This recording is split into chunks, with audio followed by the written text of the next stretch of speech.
It's a great pleasure then to introduce our first speaker now, Nikolaj Nyholm. Nikolaj is a partner at Sandstone Capital. It's a Copenhagen-based early-stage VC firm. Nikolaj is a very experienced serial entrepreneur.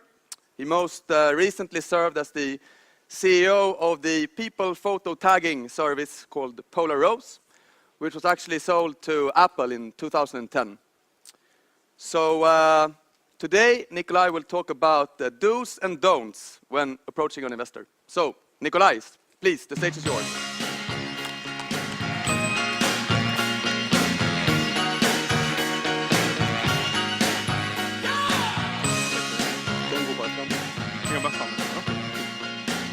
Great, so thank you for having me here. I don't really know if I'm qualified.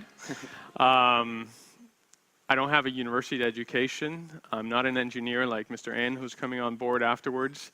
But for some reason, I still managed to bring some pieces together and build a couple of companies. What I'm going to talk a little bit about today is the perspective of AVC when we're assessing early stage opportunities. And to start out with, I just want to very quickly share both some bad news and some good news with you guys. A colleague of mine, Johan Lorentzen, did a study last year of basically assessing our peer group. This is, we all have our social graph. This is the investor graph of the peer group that we have defined of investors in Europe. And as you can see, there are a couple. We have our friends in North Zone and Crandom up here. In the Nordic region, you have the UK and you have the German region over there. And these are people who are doing deals together. So when we started digging into this, we found one thing, that the funds which have been raised since 2003 within our peer group, within the VCs that we compare ourselves with, that has been growing. The funds that they started out raising funds in an average size of about 100 million euros, and they ended up at 180, 200 million euros in the past couple of years. And the effect that this has is that the average round sizes go up. And when the average round, when you have a bigger fund, you need to return more money to your investors. And that means that more money is being deployed later stage into the companies. It also has the effect of, ultimately, that the number of Series A and seed deals simply has vastly declined over the past couple of years. So, the reason why we did this study was obviously that we wanted to convince our investors that there's a huge opportunity. And we do believe that there is a great opportunity in early stage investing in Europe. As you guys heard this morning, there's obviously lots and lots and lots of other opportunities like crowdfunding. So I think that, I think more and more opportunities are being created for entrepreneurs in getting different types of funding. But from the VC perspective, from approaching us, from raising money from us, you're being more and more limited, unfortunately. So what are some of the things you can do around this? You can start pimping yourself with several of these different programs, which give you access to people, at least a certain part of them, who've before created businesses, who might be associates or partners or venture partners or otherwise affiliated with VC firms around Europe.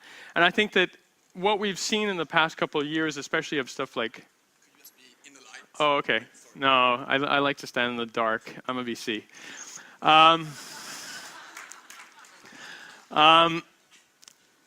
Yeah, actually, on me going from being an entrepreneur to a VC, I think the only intelligent comment I could come with back then was that I did come to shine light on a very, very dark place. But anyhow, some of these accelerators are doing fantastic job in getting people promoted. Really going from the type of incubators that we saw 10 years ago, which were very often nurturing premature companies that might never have been should have been born, to really helping companies move faster and quicker. So another thing is this picture right here this little network right here is of a group of founders in a European city. I'm not going to disclose where or anything like that, but what's interesting about this is that you'll see the gray dots are people, the blue blurbs are companies, a purple arrow is that they have done an angel investment in that company, and the orange is that they're a founder of this company. And really what is happening in that city is an extreme cluster of knowledge. These people are sharing term sheets, they're sharing almost employees, and they're really, and ultimately they're sharing investors.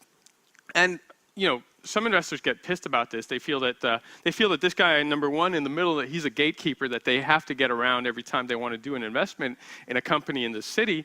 But it really, really, really has helped that city vault from basically being almost nothing a couple of years ago to being a really exciting business, really exciting city to be looking for early stage companies. And this could be Helsinki, this could be Berlin, this could be whatever the capital of Slovenia is called. There are a couple of, I'm Northern European and I have an American accent, so I don't quite know if it's in Europe or in Africa or something like that. I think this is an extremely important lesson for you guys to look at, and I think it's, I would like to see more mafias like this, because ultimately also does benefit us, because we get sounder companies that are approaching us. They know what to talk about, they know what to do. So just very quickly around what a VC fund really, a couple of numbers that really matter. 85 million euros, that's the current that's the size of the fund that we just closed in, did first close of back in December.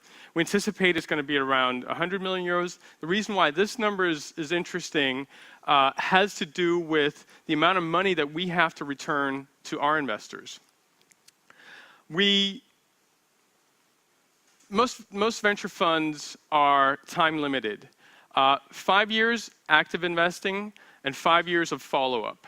So in the second half, you can only do follow-ups to the investments that you've already done in the first half. And the reason why this is interesting for you guys to look into when you're approaching a VC is, are they in the early phase, or are they getting towards the latter phase? Is this year 4 or 5? Because if you get an investment from a VC in year 5, they're going to start looking next year already to how they can get rid of you. They need to liquidate you and return their money, return the money to their investors. 16, that's approximately our portfolio. If we do have a carve out for seed investments, about 10 seed investments, of which not all are going to make it into Series A.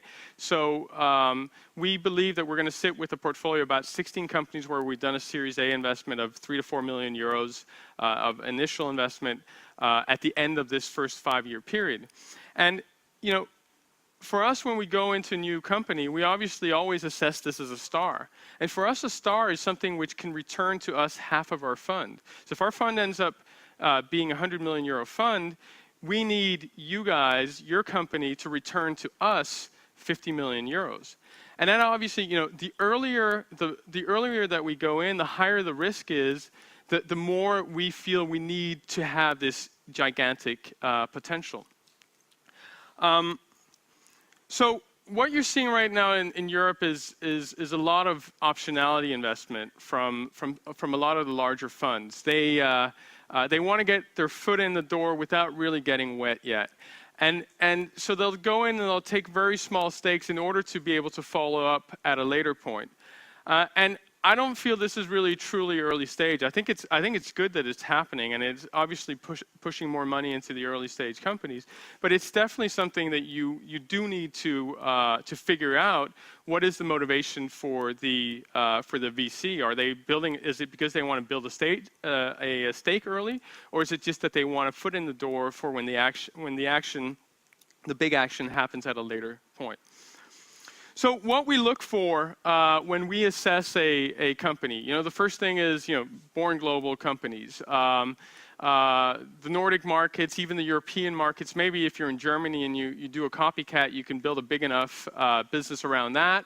But you know, coming out of we do our investment is in Northern and Central Europe. You know, so as far north as Tampere in Finland, as far down southeast as Budapest with a company called Prezi, and as far southwest as London and Amsterdam. But you know, none of those markets there are big enough. So you know, the first thing is obviously assessing that this is a born global business. We like to really see companies where, you know, either through word of mouth or through the product itself are inherently viral. And the reason for this is obviously that we don't want to spend a lot of money figuring out that things don't work. The acquisition cost, the cost of getting new customers, of spreading, of marketing, of not having to pay the 20% tax to Google for every new customer or every piece of business that you do, that's not where we want your margins to be eaten away. So with the opportunities now of being nimble, of building a lot, you know, I think Ted Valentin, who's here today, branded himself as a micro entrepreneur at one point. I think the spirit of what people like him are doing is absolutely some of the most exciting stuff. So double-sided scalability. We want it to be, you know, to be cheap both to essentially produce your goods, and we want it to be scalable and cheap also to do the sales. If you take a traditional software company, sales country by country, this is extremely expensive to set up a new country office, a new general manager. You typically fail at it. You have 6 to 12 month sales cycles. All of these kind of things is the kind of stuff that we won't invest in the early stages. We'll want you to prove it, and then, you know, then we can see that we can fuel that at a later stage. All those kind of uncertainties are not fun to have to deal with in the very early stages. There we go. Destruction of existing value chains. You know, I think probably the best example here in Stockholm is obviously Spotify, right? You know, going in and really removing, changing the way the music is being distributed. These kind of Klarna also on the payment side. These type of opportunities are things which really do get us excited. Horrible piece of clip art. This was supposed to be a magnet man. This was the quickest thing I could find the other day when Marie was really pounding me to get the presentation up here. I think this was actually framed first time by one of the guys at Creandum, Frederick Castle, of saying that they always look for a magnet on a team, somebody who can attract other great people. And I think that, you know, we always go in and, you know, try to do the assessment of the teams. Are they good at this? Do they complement? Blah blah blah. But it really comes down to that there's one guy who can attract the rest. And it's something you cannot, you know, we cannot set up a formula for. It's very much guts, and this is probably the least scientific part of investing, but also one of the really most important. But if you ask me one thing about what we look for in a team, it's somebody who is a magnet and can attract other great people. It's important for building the business. It's ultimately also important for selling the business once buyers start looking. We look for pulse. One of the places we look the most is, especially, you know, on consumer plays, is places like Twitter. Are people talking about this? If they're not, are they talking? How are they talking about this compared to the competition? To take a quick example, Prezi, the investment we did in Budapest, we were looking at a comparable company in Germany, and one of my partner colleagues was, you know, searching on Twitter what people were saying about this German company, and up pops Prezi, and they had just launched 2 weeks before, so we ended up doing that investment instead. I think both Facebook and Twitter are fantastic research tools that we can use, but I also think that you can use as entrepreneurs in really figuring out individual users' needs. So what we, very quickly just to end this off, what we look at when we then go in and assess a company of the very specifics, what does it cost you to acquire a customer?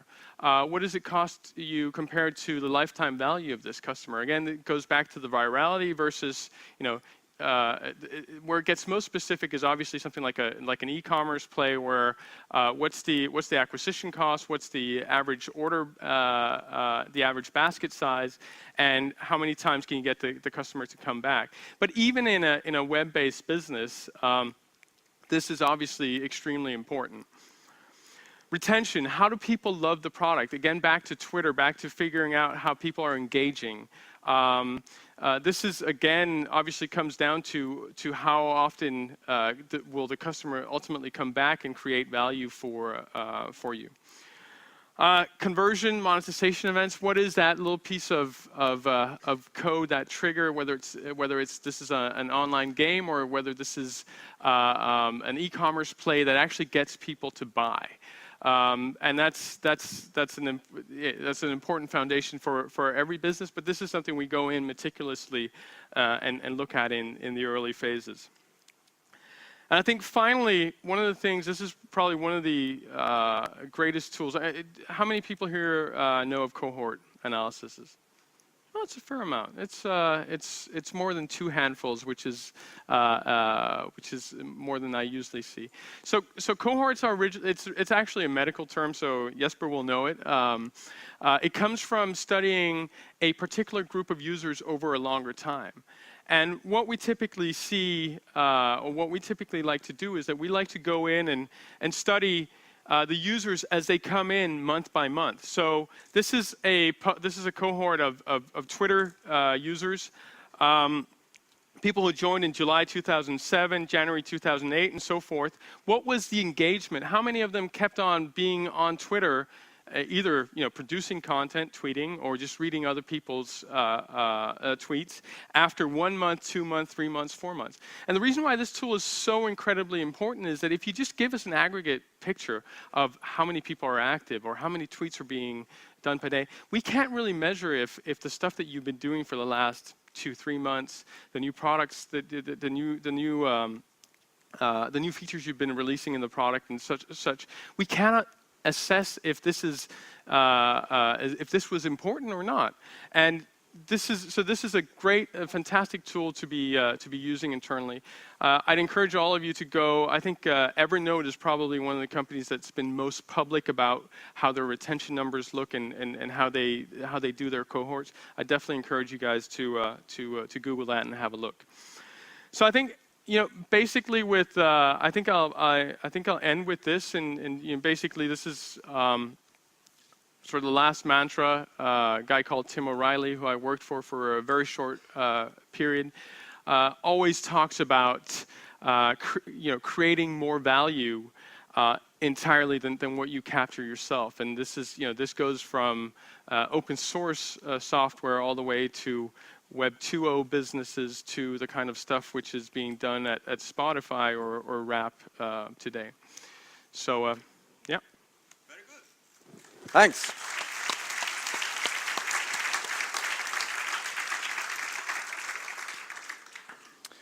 Okay, so you just recently kind of made a transition from being an entrepreneur to actually become a full-time investor. So what kind of got you started in the beginning to actually become an entrepreneur, and what kind of motivated you to now be an investor? The horrible Danish university system got me motivated to be an entrepreneur. I'd studied a couple of years in Boston, and I came back to Copenhagen, and I thought I'd been studying economics in the US. Came back, and they treated economics as a science at the University of Copenhagen, and yeah, and the great thing about the Danish university system is that we get a monthly grant, student grant, of about 700-800 euros, so I kept on being enrolled in university for probably 2 to 3 years after I actually stopped going to classes. But I used this to fund my first startup, Speed Names, back in late '98, early '99. So that's an even better funding option than a VC or anything like that. And now, I've always had a couple of investments. I've had a rule of having max 2 on the side when I was an entrepreneur. But this is sort of where I went over to relax when things were getting really tough. And I've been through some super bumpy rides. I've done 4 companies, ended up selling 3 of them. But it's always 20 more minutes. What's that gonna give me? And I think that the luxury which I have now, I feel I work as much, but Saturday evening my phone battery dies. I don't charge it until Sunday. It's a small luxury like that. Getting out of the operational role after 12 years, at least for a break. Right. So are there any key learnings that you kind of learn as an entrepreneur that you use most actively as an investor? Is it more like just the experience of actually having done all of these different companies yourself? So, I mean, this is a pretty young crowd, and given the SSES background of bringing people from different universities, I think like the number one lesson for me in the first startup is that you really have to scratch an itch. And that itch can be, something which provokes you as a user. It can be something where, in my own example, I was working as a student employee in a company called NetNames. They were one of the first international domain name registrars. They were handling everything. This was '98. They were handling everything with binders and faxes and phones. People called up to have their DNS, which is the technical part behind a domain name, changed. And it was just like, fuck, this can be done better. And that's what I went out and built, and we built a 25 million euro business on that in 2 years. So at a later stage, you start seeing all the patterns. And I think it's actually both dangerous, but it's also a lot of fun. So like, I think especially, I started inventing problems. But at that point, at least I had enough of a toolbox to put together a great company. I knew how to hire people. I knew how to fundraise. I ultimately knew how to sell the company again. And that's what took me through. But I have to admit, I'm not certain I actually solved some real problems in the number 2, 3, and 4 company. Okay. So, I think those are some of the things which, I think it's great seeing, I see about 500-600 companies a year, and just seeing the patterns in between, I think that's the biggest responsibility of a VC. Right. So in terms of looking at these kind of Scandinavian countries, they've been ranking very high in terms of leveraging on the network economy, and there's a number of companies being presented here today and so on that has been very successful in terms of web-based and mobile-based business, etc. So how do you view that as an investor, and what is it that actually makes kind of this area quite successful in these industries? I don't know. I think Sweden is hugely successful at the moment. I think Denmark and Copenhagen is far behind. I mean, I just had my first. I think I'm done as a VC now. I had my first exit a couple of weeks ago with a company called Podio, but I cannot find the next Danish company, for example. That's one of the reasons why our region is so wide. It's the Nordics and Central Europe. I think one of the things which I would really laud around the Swedish university system, in which, again, you who are sitting here, is the technology transfer. It's called I think it's called Lärarundantaget, yeah, exactly. The teacher's exemption. Yeah, it's teacher's exemption of researchers owning their own IP. I think that of course, in the life science side, you see a lot of spin outs based on that. But I think just and Polar Rose was created on. I didn't found Polar Rose. It was a guy called Jan Erik Solem who was a researcher at the University of Lund doing computer vision, so face recognition and stuff like that. And he basically took his PhD research and went out and created this company. And I joined when it was him and another PhD student. So maybe not that many companies are created around it, but just the fact that this is, I think this is a huge motivation. I think it's just an attitude question. I think that's great. And then finally, just to exemplify with Helsinki, they're pouring a lot of public funds into early stage companies, and that's essentially the equivalent of me using my student grant to fund my own first company. Right. So you mentioned Polar Rose. So this was sold to Apple in 2010. Could you comment a little bit on this deal? No. Come on. I can't deny that it happened. Well, so actually, I had actually formally left Polaroz when the deal happened. Right. Also to give credit to the right people. I left Polaroz when we were in the sales process and we'd lined up a couple of different potential buyers. I brought in a very talented guy called Carl Silbersky down in Malmö. He does angel investing now, so you guys all go chase him. And to engage with a couple of these different buyers. We had actually maybe just one step back, we'd actually failed at our own consumer product. I came in, I saw this great technology, I wanted to do a consumer product. We failed at that. We went back to the core technology, started licensing this to a couple of different companies, mainly some of the large US companies, including a company called Apple. And some of these companies obviously wanted exclusivity around the technology, and that's really where the dialogue started with a couple of these, and ultimately the company was acquired, and the employees moved to a city called Cupertino in California, and I don't know what happened then. So, yeah. Okay. So, but it's I think that you're going to have to experiment a shitload, and I was at the CBS Copenhagen Business School yesterday, and there was a guy called John something from London School of Economics, talking about Plan Bs, and I think that we were actually an example of a company that started with Plan A, went to Plan B, and then actually ended up going back to Plan A.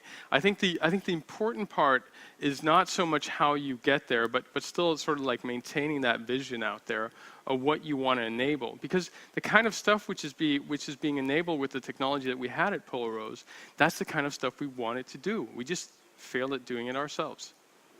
Okay. So do we have one last question from the audience? Okay, so Gabriel Jonsson says, have you ever invested in anyone by cold approach? By cold approach, as in they approaching me. Good question. I don't think I have, no. But if somebody comes up and talks to me now, that's not a cold approach. I was here because I wanted to talk to people. And you're staying for the mingle?